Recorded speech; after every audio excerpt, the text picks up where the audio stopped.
Hello, everyone, and welcome to the 18th episode of the 49 Carats podcast. We are almost 20, which is insane to say. I think we're going to do something special for our 21st episode, but we're not quite there yet. It's a bye week for the 49ers. They've lost 3 in a row, so we know that they needed this bye week, especially with all the injuries they've had. So instead of talking about a game, we have something even better for you guys. As you can see, we have a special guest, Keiana Martin. She is the senior team reporter for the 49ers. I'm sure all of you are very familiar with her work. She basically does it all, everything on video, everything you see in writing for the 49ers. She's doing one-on-one interviews with the players, riding with them in golf carts, just really giving everyone that inside access that, we all wish we could have. So, Kiana, thank you so much for joining us. Steph and I are so excited to have you. How are you? Yeah, I'm fine. Thanks so much for having me on. I'm really, really excited. I got a lot of messages like, you have to get on the pod. Oh my God. I got to get on the pod then. I can't believe that. What's that? I said, I can't believe that. Yeah, no, seriously. So many people are like, this is going to be great. I'm definitely tuning in. So it just makes sense. I had to join you guys. So thanks for having me. Yeah, of course. And of course, my co-host, Steph Sanchez. How are you today? I know this is an exciting day for both of us. It's very exciting. I'm trying not to be red right now. I'm so excited. But, there's a lot of reasons to be excited for today. It's a bye week. The 49ers had no way to lose this weekend, so that's always a good thing. That's a plus. We saw the Seahawks lose yesterday. That's also a great thing. So, yeah, let's get into it. Yeah, you can't beat it. But, since we have Kiana here, we're going to get, her take on everything that's been happening with the 49ers this season, get to know her a little better. So, Kiana, the first question that we have to ask you, obviously, Steph and I, we have our little podcast. We have a lot of friends that either write or, cover the 49ers kind of in their own different unique ways. And so a lot of us are wondering what's the best way to get to where you are? What are the steps to take to get into the sports media industry? Yeah, absolutely. I'm asked this question quite often. And the craziest thing that I think is usually my typical response is I don't think there's just one direct way to get to whether you want to cover a team, whether you want to write for a newspaper, write for a site, be on ESPN. There's so many different routes that people take, and I feel like mine is very unique compared to others. I have a lot of friends that did, they started working in local news and worked their way up and eventually made it to one platform, which took them to another. But my story, I actually went to school originally to study kinesiology at San Diego State. In high school, I was an athletic trainer. I knew whatever I did, I wanted it to surround athletics. But once I got my first course of classes, I was like, yeah, absolutely. I'm not going to study kinesiology. No, absolutely not. So I ended up going the route of sports marketing. I got my degree in integrated marketing communications from San Diego State. And it was probably not until my senior year where, you're casually watching sports, you're watching TV. You see the Pam Olivers, you see the Aaron Andrews watching NBA, you see Doris Burke. And I'm sitting there and I'm just like, gosh, that's a really cool job that they have. Too bad, I could never do anything like that. And then, I think it kind of took, a couple of, time just watching, wait, why can't I do that? There's no reason why I can't, so why don't I give it a try? Now, a lot of people, which I say everyone's journey is a little different. A lot of people study broadcast journalism. I was already into my 5th year of college, and I was not going to go back and put myself in more debt. So I said, okay, well, I obviously didn't get my degree here, but how else can I kind of set a path for myself that I can eventually go this route that a lot of people spend years studying and years and money to get there. Yeah. So once I kind of that last year of college and even after college, my biggest thing I always tell people, it has to do with investing in yourself. If I could tell you guys how much money I spent on just classes, on training, on flights just to be able to cover a team. I started my own blog, so I would go out and travel and cover different sports teams. I ended up working for KVOL, Oakland Unified School District. I did some work for them for free.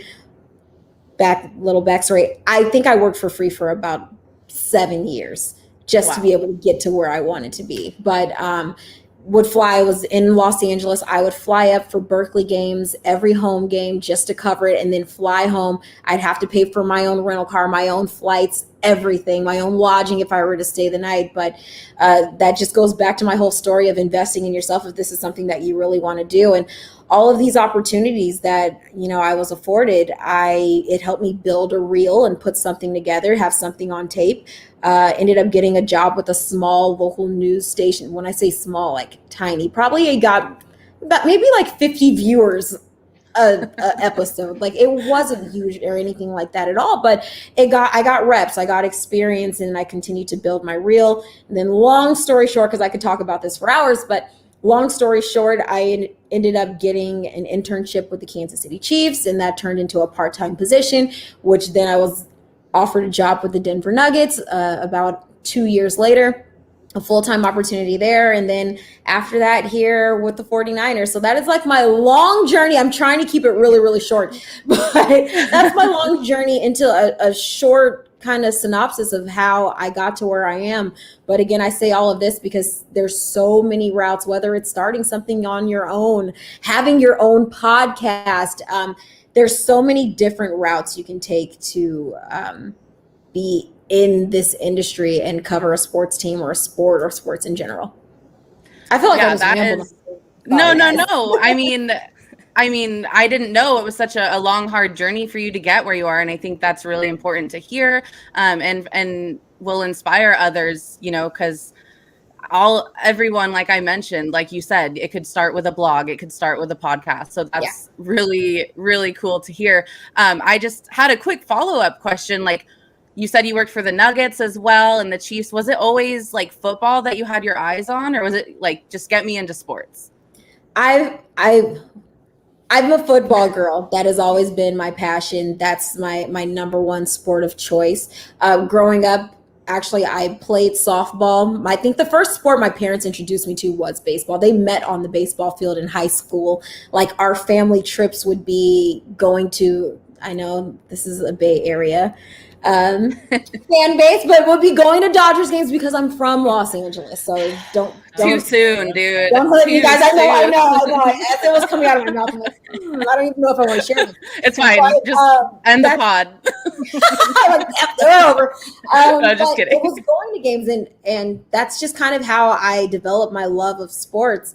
And but even though like baseball was kind of like my first intro into sports, football has always been my first love.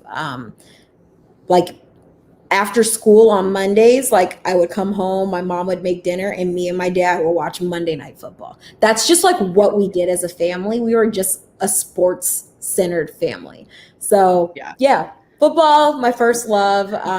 It's not that I was opposed to any other sports. If an opportunity did arrive, I would totally jump on if it was MLB or even NHL. But working in the NBA was definitely it's a different change of pace than what you're used to, especially covering football.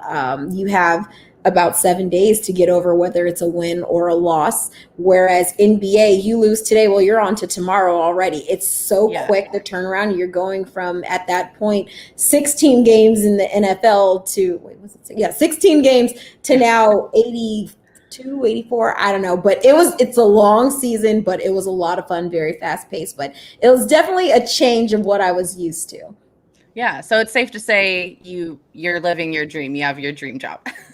Yeah, I'm very, very fortunate to be able to wake up in the morning and love to go to work. There's never a day where I wake up, I'm just like, oh gosh, I just do not want to work today. I love what I do. I love the people that I work with. I'm very fortunate to be a part of an organization like the 49ers, which I'm sure we'll get into more of this later, but I'm in a very, very fortunate position. I do not take any day that I work for granted. Yeah. And for all of our listeners who don't know, Kiana is the first Black woman to hold the title of senior team reporter in the NFL, which is an incredible title to hold. We were wondering, what is it like to be a female reporter in such a male-dominated industry? Obviously, football is just full of men, and it's getting better, but, representation is getting better. But what's it like the day-to-day? Yeah. again, that's another thing that I'm very, very fortunate. I often kind of think about, during that hiring process, I'm sure when they were looking to fill my role, there were a lot of men who were very qualified for this role. And there were also probably a lot of women, but I'm just grateful, one, that this organization saw me as, hey, we don't want her just to fill a quota. We know we're confident in what she can bring to this organization, her resume, and we feel like she's the right person for this job.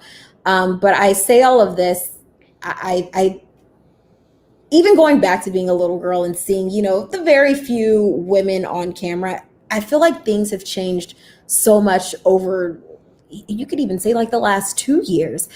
Seeing more representation as far as women, minorities, orientation, there is just things have completely changed. And I'm so grateful for that. And you say a male dominated industry. I remember I was asked to join I don't want to call the person out, but I was asked to join a kind of like a podcast type of thing with another female reporter earlier this year. And one of the YouTube comments said, like, this is ridiculous listening to two women talk about football. That's like me going to talk about softball. And oh, hell no. So just because I'm a female means that I am not qualified to talk about a sport that I have literally watched since I was in diapers. I could probably talk you under the table if you wanted to go toe to toe about this. But instead, just because I'm a female, I'm not qualified for this.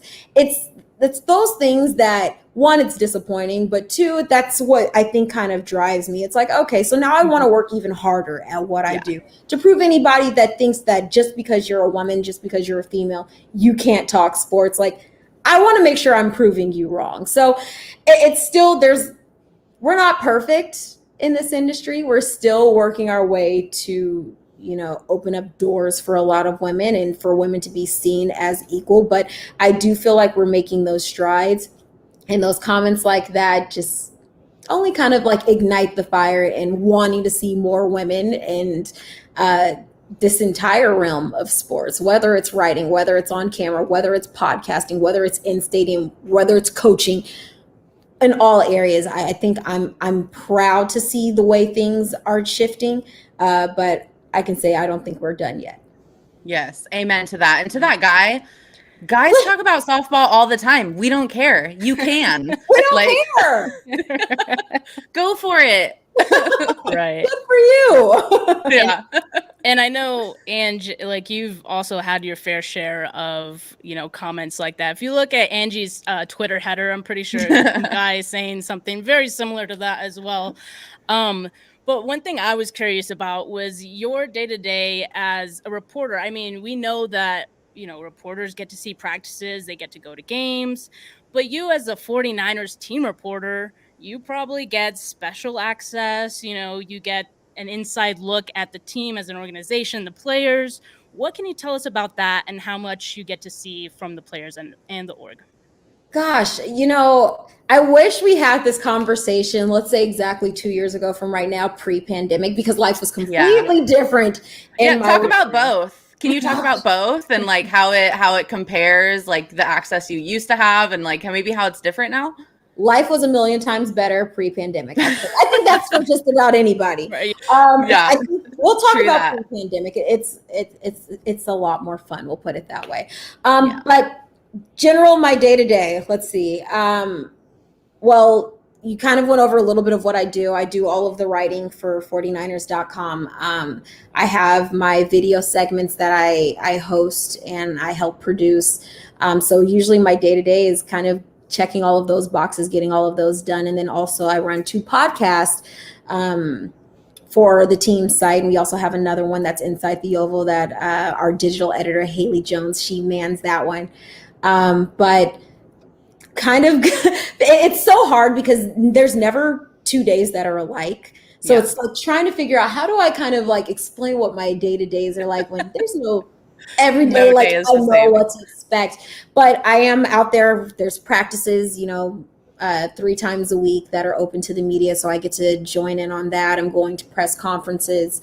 But gosh, it's so hard to kind of like even remember what life was like back then. I know. I will say, so like, before the pandemic, we would have locker room access. So I know we used to do like a lot of shoots and things like that. Now things are a little different where it's like kind of, I think everybody kind of has access to it, whether you're watching on YouTube, seeing kind of those press conferences.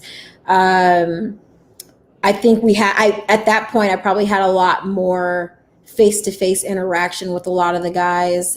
We were able to do those golf cart rides, which now it's kind of, it's a challenge to try to get those done.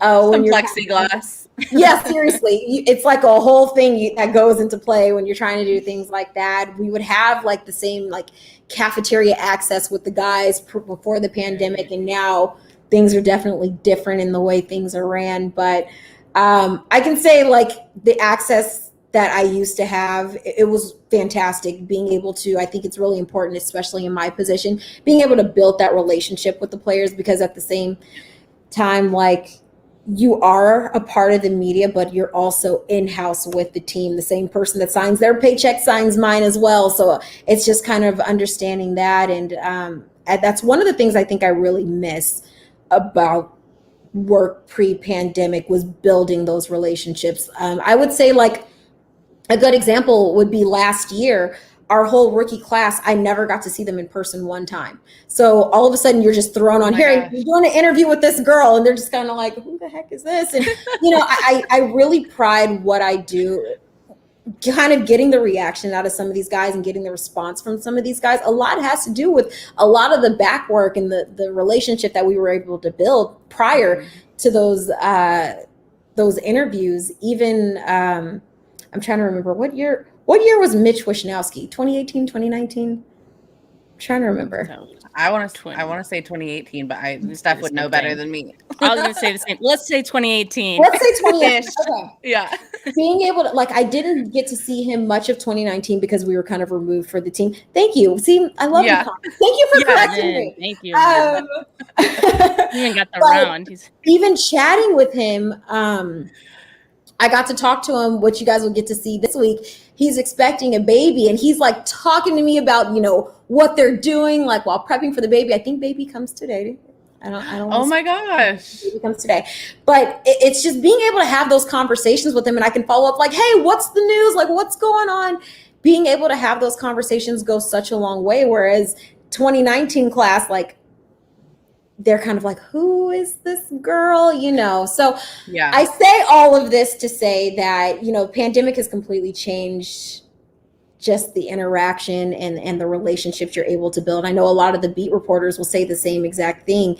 You know, a lot of, you know, their writing and the background from their writing has to do with just having one of those small conversations with a guy while they're at their locker, you know, off the record, just like getting to know them. And that's kind of how they've been able to, you know, have their stories and these amazing articles that they put together. So it's kind of been a little bit of a challenge over the last few years, but we're slowly working our way back to getting back to normal times. But yeah, it's definitely been different, but we're trying to figure out ways to kind of bring back some sense of normalcy to what we're doing now. Yeah, I can't even imagine the difference that it's made. But I hope we get back to normal soon because I miss the golf cart videos. I know, they were so fun. They were so fun. And even like, you got to think like, sometimes think about it. If you're every week, you know, it's like, oh, this person wants to grab you for an interview. This person wants to get a quote from you from an article. It's kind of like, oh, I don't really want to do that. But just having those prior relationships, it's like, hey, Kiana's doing the golf cart thing. Oh, for sure. Like, we'll jump in. No biggie. Like, and then it's even times we would get other guys that are like, can I jump on too? Like, when you get guys that want to actually be a part of this, for many, it's like kind of like a chore. You know, those are the things that you really miss. So we're knocking on some wood that at some point things kind of go back to. I think a lot of, you know, NFL players sometimes can be wary of like any sort of media. Do you feel like they trust you a little more because of that closer relationship and you can get more out of them? 100%. Yeah, that I think you just put together exactly what I was just trying to say. Just being able to kind of have that relationship and that history, you know, that I'm a trusted source, that, you know, I'm never out to get you, you know, so to speak. I think that really goes a long way, and it's a lot. You want to build those type of relationships and be trusted, especially being in-house with the guys. I just can't like overstate how much like it's missed, compared to what it used to be like. You really don't know what you have until it's gone. That's so true. I think that you can use that in all different facets. Yeah. Even with work. So let's get into the team, the 49ers. They've dealt with a lot of adversity these past few weeks. So we know that this is a bye week for them. But just, in your opinion, what do you think their main focus has been this week? And how do you think that they're dealing with the adversity of losing 3 games in a row? Yeah, I think like typically when you get the NFL schedule, and I would say this if I were a player, you get the schedule and you see a week 6 bye, you're like, come on, like an early bye. Yes. Like I'd rather it be like that later half of the year, at least the middle of the year. But I think this it could be a blessing in disguise for the 49ers. You have these 3 games that you lost. You're dealing with some injuries. I mean, you had at a point, I think last week, we didn't even know what's going to be under center as we head into week 7. And that still could be in the air right now. But I think right now it's a good opportunity for this team to kind of take a pause, reset, recharge, and refocus going into this primetime game in week 7. You heard a couple of guys, they got the chance to speak to the media today. And, Jimmy Ward was one guy who said, you wouldn't even know that this team right now is 2-3 just with the energy that they brought to practice today. And I think that says a lot about just how this team is kind of taking what's happened in the past. I feel like they know that these games are all games that were lost by a touchdown or less. This team, they know what they're capable of. They know the pieces they have in play. They know the capability of the guys in this locker room. So now it's just putting it together. How do we bounce back? Okay, that's in the past. Let's refocus on going forward. And I think he honestly said it perfect. It's a lot about that energy, and it tells a lot about the guys in this locker room. So as far as mentality, I think goes back to, knowing who you guys have in the locker room, who's on the roster, taking that, looking forward, and just bouncing back. It's all about bouncing back. Yeah, I really feel like this is a time where, the veterans on the team need to step up and, the ones that have been to the Super Bowl, that have overcome adversity, have overcome injuries, and really just bring everyone together. Because we were talking on our pod last week that ever since the Jason Verrett injury, it seems like, it's kind of been down in the dumps. I feel like that was a really season-changing moment, and it would be great to see them get a win against the Colts. Do you think this is a must-win game for them? I say it's a must win. Well, let me preface this. We're going into week 7. Yes, there's very early football still to play. A ton of football still to play. Sitting at 2-3, I mean, go prior to this week, you still had Vikings with that record. You had Saints with that record. You had the Chiefs with that same record. I don't think it's time to press the panic button just yet. I think that with it being still a lot of football left to play, I think that week 7 is a perfect time to kind of switch the gears and now start looking forward to, okay, here's where we are right now. This is where we're trying to be. I think a lot of where you're trying to be starts with this Sunday. I think it's one of those games that you can't just look at the Colts record and say, okay, this is going to be an easy win. You can't overlook, what they have. And I know like the storyline all this week is going to be all about DeForest Buckner, but you can't, I think this is one of those games, if anybody watched that game on Sunday, even last week, so it was that Monday night game, I think against the Ravens, and looking at that defense and what they were able to do. And then this week with Jonathan Taylor and how Carson Wentz looked, it's definitely going to be a tough matchup for the 49ers. But I think I'm willing to label this game a must win, only because this can be that turning point that this team needs to kind of get back on the right foot.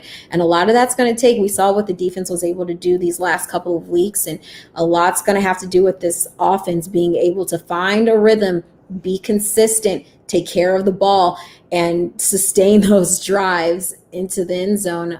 That's going to be the biggest challenge. I in particularly look at this 49ers offense, and if they are able to do that, I think that will be a good sign of what this team can do going forward. Yeah, and cut back on the penalties, man. Yeah. Major key. Yeah. That's a big key. Yeah, you kind of led into our next question for you when you brought up the word energy. I think energy is, a term that really you don't think about it, but it really goes hand in hand with sports. Same with your mentals and everything else. So what do you think the energy of the team is just this year so far, and their identity really? Like, if you could describe it in one word, what would you choose? You know what? I think it's tough to figure out what word you would use to use this team, because I think we've seen so many different sides of this team throughout the first 5 weeks. But I did pose this question to a lot of the players this season. I talked to Kyle Juszczyk, I talked to Eric Armstead, I talked to Jimmy Ward, and there's always been a common theme when I talk to these guys and kind of ask, give me a word to describe this team. What would that be? And I think the word I would use, which is very similar to what they were using, is resilient. Finding ways to, even if I know the record may not show it, but how do you bounce back? All right, well, defense, let's say weeks 1 and 2 weren't as sharp as what we would expect from this team. But looking at how they bounced back going forward, looking at what they did in Seattle, I think that was probably one of my favorite outings. And one of my favorite stats from the season was 5 straight 3-and-outs. Against Russ. Right. I always look at that. And I think that that helps sum up how I would kind of define this team. Even though you're, without a George Kittle going into that week 5 game against the Arizona Cardinals, how do you have other guys step up? I think resilience is a good word to pin on this team. You're dealing with, you talked about Jason Verrett in week 1, losing a guy like Raheem Mostert in the same week. You're down to your 4th or 5th string running back, where a guy who was just signed to the team is your lone healthy back in the game. Being able to still overcome those situations, I think, says a lot about this team. And we're not even halfway through the season. Lord knows what could happen, in the weeks to come, but it's how this team kind of takes what's happened in the past and applies that going forward, I think will be very telling of how they finish out this 2021 campaign. Yeah, I think you're such a breath of fresh air because you're so positive and remind us of all these things that the 49ers are up against this season. And so I think you said it best when, chill on the panic button, yeah, they're 2-3, but they have a lot of heart and there's a lot of season left. Yeah, and I think you guys probably see it. I see it a lot in the mentions. People are already freaking out about we do sometimes.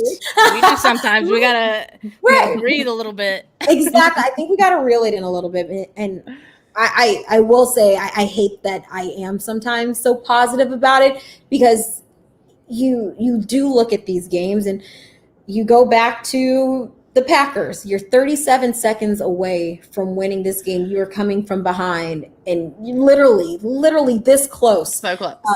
To getting that win. And then Seattle, I talked about those stats. They dominated the entire stat column of that game, except for in the points category.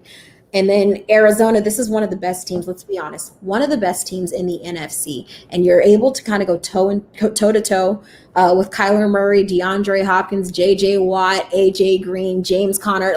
The list goes on. You're able to kind of stay in that game until the end, except self-inflicted wounds are kind of hurting this team essentially. But I think once you're able to kind of clean up these mistakes, which that's what I'm hoping, coming out of this bye, you're able to kind of look back at those last 3 games. All right, not even the last 3 games, the last 5 games, because I'll be honest, week 1 and week 2, despite being wins, coming off of those games never really felt like wins. I don't think we ever felt like we could celebrate off of those first 2 wins. So now, coming off this bye, looking back at the last 5 weeks of the season, I think it's the perfect time to just, like I said, hit that restart button, readjust, and now refocus. How can we be better than what we were at the start of the season? Yeah. Right. Someone here said, resilient SF tag. Sorry. And sorry, that's the Giants. Yeah. They'll live on with the 49ers, so that's a great thing. I have one question just like about the defense, because we talked a little bit about like just the fact that I feel like a lot of the resiliency comes from the defense. And you mentioned the fact that they were able to hold Arizona to just 17 points. Like looking at what else Arizona has done this year, that's incredible in itself, right? And D'Amico Ryan's a first year head coach, defensive coordinator. Might be a head coach in the future. Hey, we don't know. It might be, right? I don't know. Might follow Salah's path. But what can you say about how the team has kind of like rallied behind him? Yeah, it's so crazy to believe that this is now just his 5th year as a coach after 4 seasons as a linebackers coach. And he had some other positions similar, but I think it was inside linebackers and then linebackers. But being able to climb his way up the ladder to now defensive coordinator, I think it says a lot about the trust that Kyle Shanahan and the coaching staff have in him. And when I look at him, I'm just like, it's crazy because I remember watching him as a linebacker just a few years back. And now, you're leading this 49ers defense. But I think the players have taken to that. He was in their shoes not too long ago. And I think one of my favorite things is that when I did talk to Jimmy Ward a couple of weeks back, I asked him about D'Amico Ryans and how's the defense kind of adjusted to him and what's their thoughts on how he's been able to kind of lead that unit. And my favorite thing that he said was, given his path to where he is and being a former player and only being a coach for so many years, but being able to climb the ladder to that spot, he said it makes them want to play even harder for him. They want to work hard just so they can, not that it kind of like solidifies him, but it's just that, we've seen how hard he works and it makes us want to work much harder. I think that's really special. And I think it says a lot about just the unity of the defensive unit. But a lot of people kind of ask me like, well, have you seen much of a difference between Robert Saleh and D'Amico Ryans? And I said the biggest difference I probably have noticed is maybe not as much animation that we saw out of Robert Saleh, which we all love. Don't get me wrong. I love seeing that. But I think that would be the only thing that I have really seen. He said that he wanted this defense, it's not like he wanted to come in and completely change what Robert Saleh did because it worked for this unit over the last, even 2020, still being a top 10 unit, despite all of these injuries and what that team had to deal with, still being able to maintain that over that season that was riddled by injuries. But he wants to kind of take what Saleh implemented, but he wants to put his own spin on it. And I think we're seeing a little bit of that so far this season. And it's been a breath of fresh air. And I think, especially looking at what they've been able to do these last few weeks, keeping the 49ers in these games, even though the offense has had their issues, I think it says a lot. And it's been really exciting to watch. And, as guys continue to get healthy, how does this unit kind of progress? And I'm excited to see how they do that, especially coming off of this bye. Yeah, I think, just like, a rookie quarterback or a rookie player in any sport, a coach that's in his first year on the job is only going to get better as the season goes on. And I think we've seen exactly that from D'Amico. And it's so encouraging knowing, the injuries that they have suffered on defense and what he's been able to do with the guys that they have and really what the team has been able to do as far as next man up. Totally. You look at, you're without Trent Williams, which thankfully he made his return to practice this week. Dre Greenlaw's another guy. We talked about Verrett a little earlier, but being able to find ways to, get guys to step up. You said it, the next man up. They stand on that. We've seen that over the last, let's be honest, it's been like the last 4 or 5 years where you've been kind of dealing with this injury bug at all points of the season, but it's how do you bounce back from that? And it's been really, really exciting to see. And I think this team, this defense, they really believe in what D'Amico Ryans is bringing to the table, and they want to play for him. Yeah, and we know that yeah, right, same. We know that the defense has been on fire these past few weeks. Unfortunately, the offensive line suffered its lowest PFF grade last week, of course, with Trey Lance at quarterback. So we were wondering, Do you think that this is, directly correlated to Trey Lance? Is it because he's a mobile quarterback? Is it because he's taking a little bit longer to get the ball out of his hand? Just from what you've seen, do you think that it's just been more difficult for them blocking for Lance? Yeah, Trent Williams spoke to the media today, and he just said it's sometimes the name of the game. Sometimes there's certain refs that are looking for certain things, which, I mean, it could be, it could not be. But me personally, this is an O-line that's adjusting to a quarterback who has the option, whereas if he doesn't see anything, he's going to take that option. He's going to run upfield. It's a different dynamic than when you have Jimmy Garoppolo back there, who is, so to speak, like a pocket passer that 49ers might be used to. I think it's one of those things that could take a little bit of getting used to Lance, how he kind of operates under center.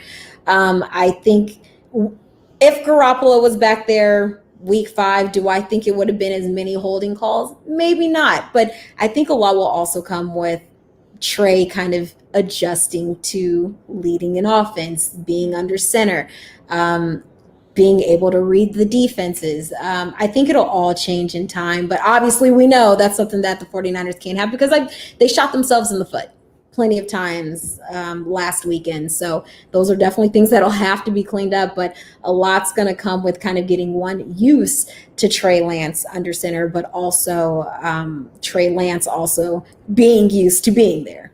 Yeah, we definitely know that good O-line play translates to good QB play, especially with this team.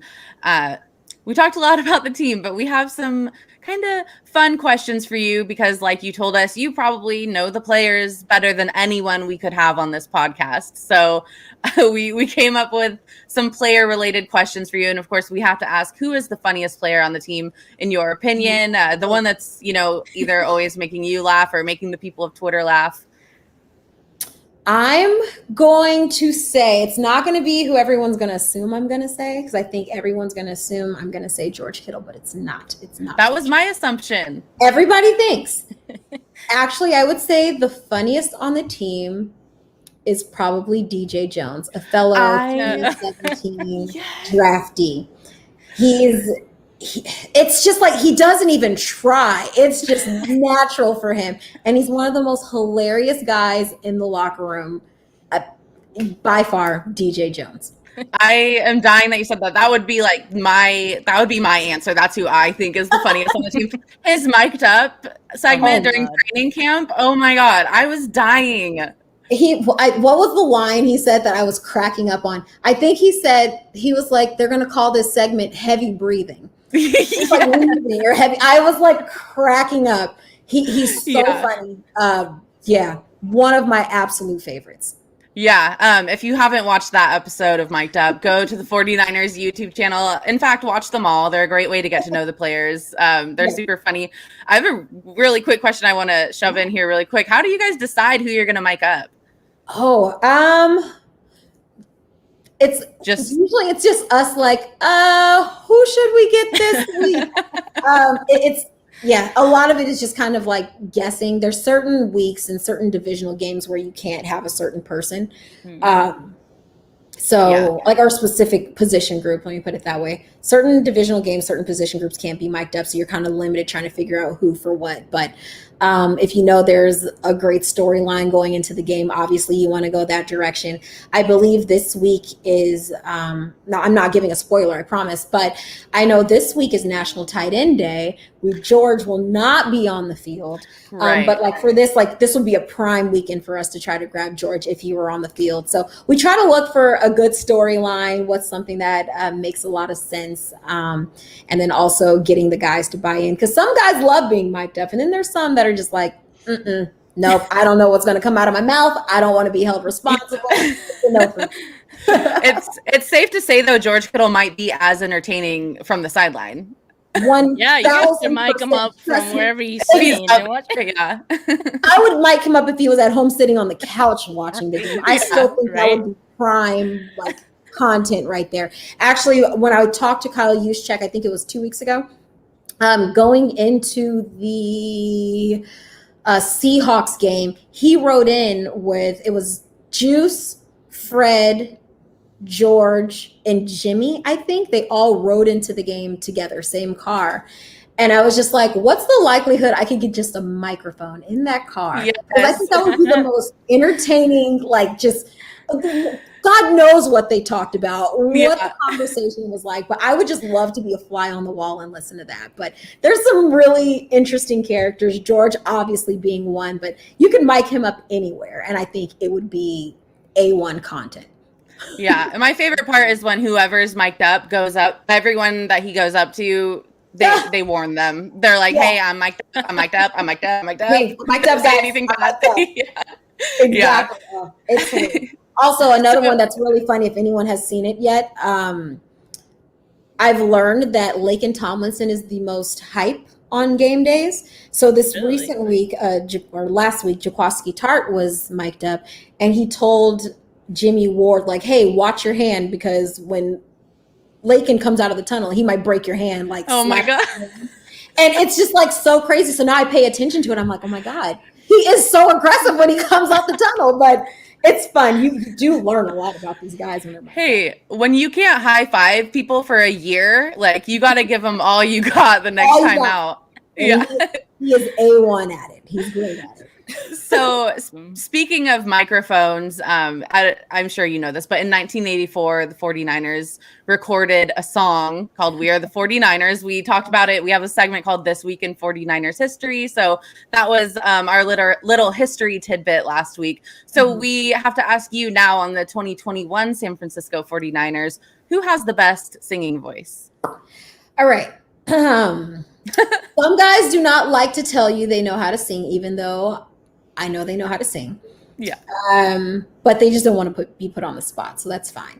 But I will say, from the reaction I've gotten from a lot of guys who I have inquired with, Mike McGlinchey is a good singer.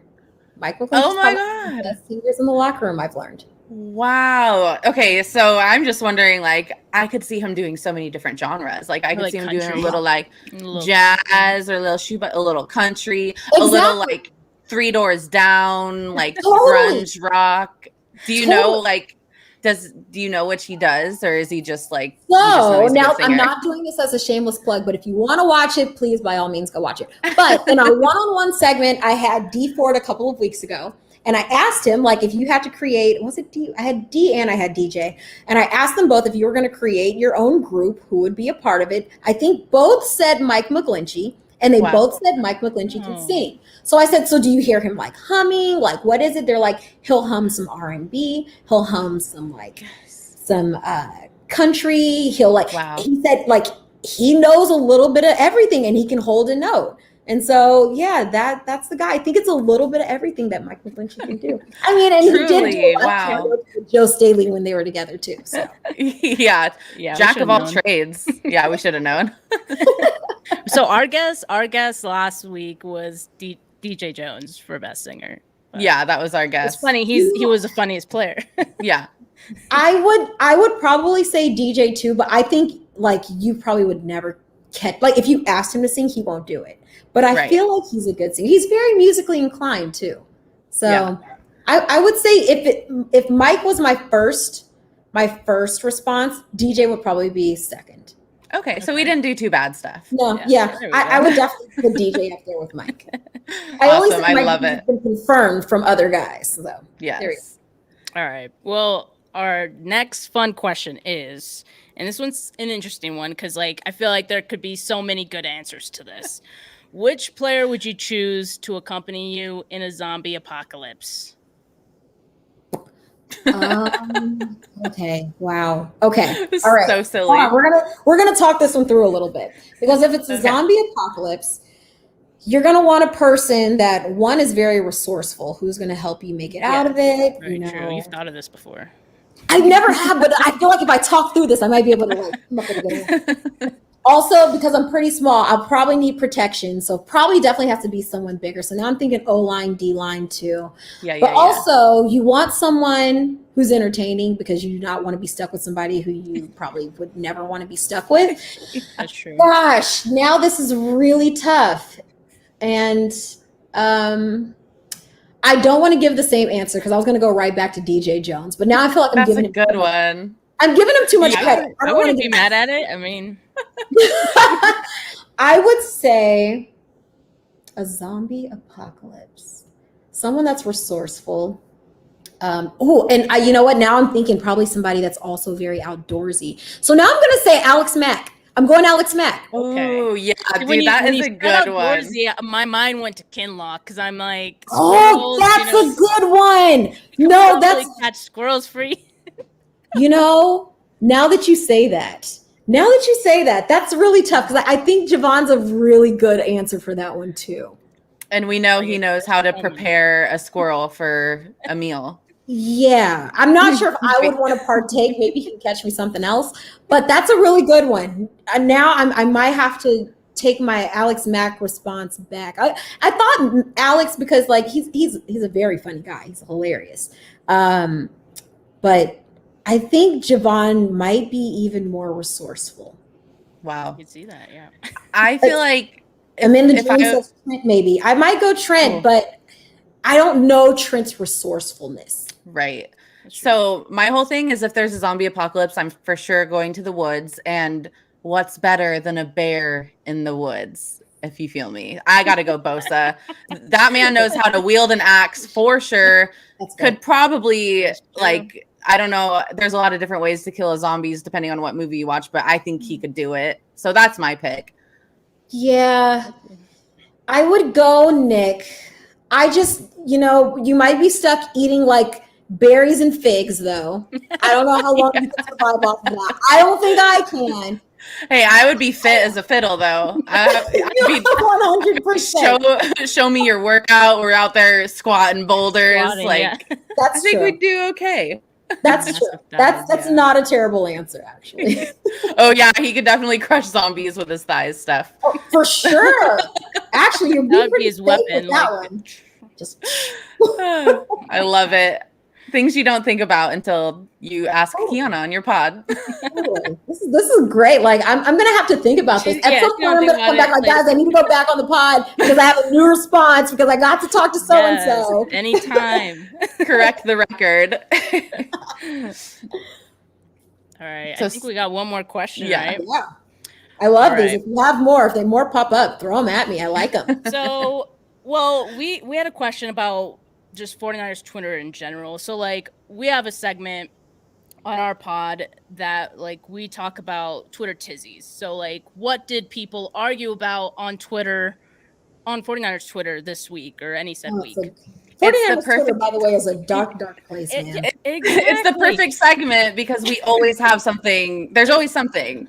Yeah, like the content is endless. But we just wanted to know your thoughts and what's like the most ridiculous thing or take that you've seen on 49ers Twitter?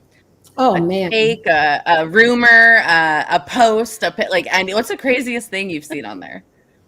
Gosh. Now I wish I better prep for this question because there's a ton. Also, you probably try to block this from your memory because I like that you said it's a dark place. It's a really dark place. Like it can go from one spectrum to the other in a single play. My goodness. Well, I did see this season that after the game, it was probably like week 2, that DeMeco Ryans needs to be fired immediately. And I'm just like, But were you saying that the rest of the way? Like, I don't know. That's one of them. What's another one that I've seen? The ones like the one you just mentioned, those are the ones you bookmark so you can come back to after the Super Bowl win. Be like, oh man, what did you? What was that? Can you? What was that you saying? I have the receipts right here. Yeah, man. There's been, especially this year, like despite being now 6 weeks into the season, there's been some people are like, you got to talk them off the ledge right now.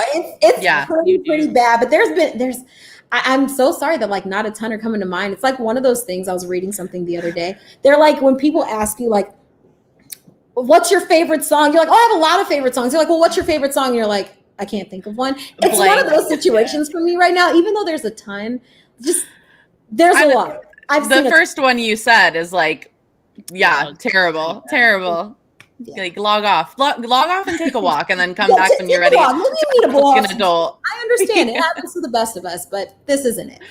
Yeah, definitely. Well, I mean, we have do you have a couple minutes to answer some questions from our chat? Yeah, I saw a couple of them in the chat. Yes. So, Amin the Dream wants to know, Kiana, what was your reaction the first time you met Joe Montana and Jerry Rice? That's a great question. Legends. It's a fantastic question. I will say, so I grew up, well, my dad was when I tell you, a huge Jerry Rice fan. Like, I told you, like, I would go to Dodgers games for, like, that's our family outings.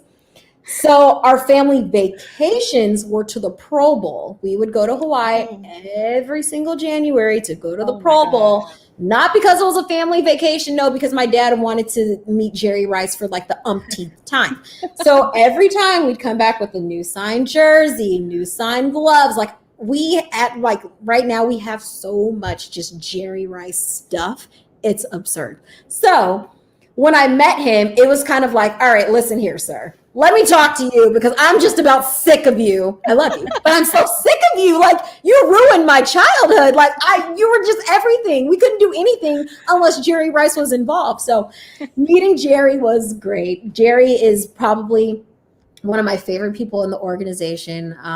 On road games, I like to try to go live on Instagram and like answer fan questions. And I'm live from the field, like showing pregame warmups. And Jerry's so awesome. He'll log right on and he'll chat with fans. Sometimes he'll jump on live with me and talk about the team. Jerry's incredible. I no longer am starstruck when I see him. I'm just like, oh, it's Jerry's here. What's up, Jerry? What's going on? So he's fantastic. I will say one of my favorite stories is my first time meeting Joe Montana. So, of course, when you're told, like, hey, you're talking to Joe Montana today, you're kind of like, holy crap. Like, okay. Yeah. Big deal. It's a big deal. It's go time. I will never forget it. It was the 2019 season. So this was the divisional round against... Was it divisional round or was it NFC championship game? One of those two. Whenever I know Jerry ran the 100-yard dash during when that was the game. That was the NFC championship game because I was there. So that was that one. So this was the divisional round against the Vikings is when I talked to Joe Montana. So I'm like, all right, let me make sure I know what I'm going to ask. I'm super nervous. Like when I tell you, you know how they call him Joe Cool? This man is literally Joe Cool. He's just so chill. And he walks up and he's like, what's going on? Like, all right, let's do this. And like, he's like, yeah, like I would much rather be like sitting in the stands with the beer. Like, come by and get a beer with me later. And I'm just like, this guy's like the most amazing person. Like when I tell you, like, that was probably one of the smoothest interviews I've ever had. He's just so laid back. Joe Montana is literally the embodiment, obviously, of Joe Cool. That's like the best way I can put it. He was now I will say, at that moment, I told everybody that Joe Montana was my favorite interview of my career. He was absolutely fantastic. But I will say, Steve Young gave him a run for his money. I had an interview with Steve Young, and Steve was incredible. I listening to his stories and just chatting with him. He's neck and neck with Joe Montana as two of my favorite interviews of all time. They're both. So it's safe to say he like took that spot from Joe Montana as the favorite interview. As history has told it, I still have to give Joe his credit because, like, if honestly, I was told right now, like, hey, you can go grab a beer with Steve Young or you can grab a beer with Joe Montana right now. You can only do one. Which one are you going to go to? I might choose Joe. Oh, wow. Okay. So it's really neck and neck. It's I love really that. Close. It's really love that. All right. We'll do one more. Ryan Johnson wants to know if you have any advice or words of wisdom for women or minorities, why not both, trying to get into this field. This is such a momentous moment, he says. # proud faithful, # respect. Amen, Ryan. Thanks, Ryan.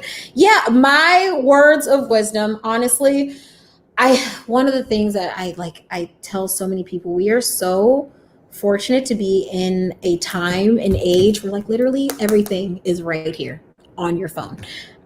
You can create 1000% your own lane if it is not there. It goes back to when this was just an idea of something that I wanted to do. I don't really talk about it that much because it wasn't great, but I'm still very, very proud of it. And it's actually how I got my job with the Chiefs. But I created my own blog and vlog. It was called Sidelines and Stilettos. That's how I covered sports. So cute. Yeah, thank you. And when I did interview with the Chiefs, BJ Kissel at the time, he was their senior reporter, and now he's moved on. But he told me he was so impressed with the fact that because there was nothing, not like, I just joined a organization or a team or a company that covers sports. I created my own lane. He was like, just showing that you had that initiative, he was like, that blew us away more than any other candidate who had one of the most polished resumes that we saw. And so I say that to say that right now, the time we are in, you can literally do anything. You doing 15-second hits on a reel, that is a way that you can kind of create your own lane. Having your own podcast like this one, this is incredible. It's having your own, creating your own platform. I would think that's probably my best piece of advice. If there is something not there, you have the absolute power to create it on your own and then see where that goes and see how it grows. I think things that I'm super proud of that I did, and it's different, you're with the team, but being able to, when I came in, there was a podcast, but it was ran by Joe Fan at the time, but I started my own too from the ground up and watching that following kind of build. And I know the same goes for you too, having this idea, putting it together, and then just watching this baby grow. It's so satisfying for yourself, just seeing that you had an idea and just watching how it continues to just expand and build upon that. The same thing happened with, my little small blog. I didn't get to put as much into it as I wanted to, because at that time, that's kind of when I started doing work for other companies. But I think it's an amazing opportunity that we all have. And also, one other thing I would just say is just network. You cannot, I can't overstate how important that is. I would say it wasn't necessarily this job right here, but a lot of opportunities that I did get was because, I exchanged numbers with this person. I met this person. I talked to this person about this, and they're just like, hey, I remember that one girl. What was her name? Let's try to find her and see if she's interested in this. And I promise you, it goes such a long way. So if something's not there, create your own lane, and also stay in contact with people that you meet along the way, building those relationships with them, not just calling when you need a favor. Those can go a really, really long way in, if you want to start making your mark in this industry. Yeah. Damn, I feel empowered. Oh my God. Right?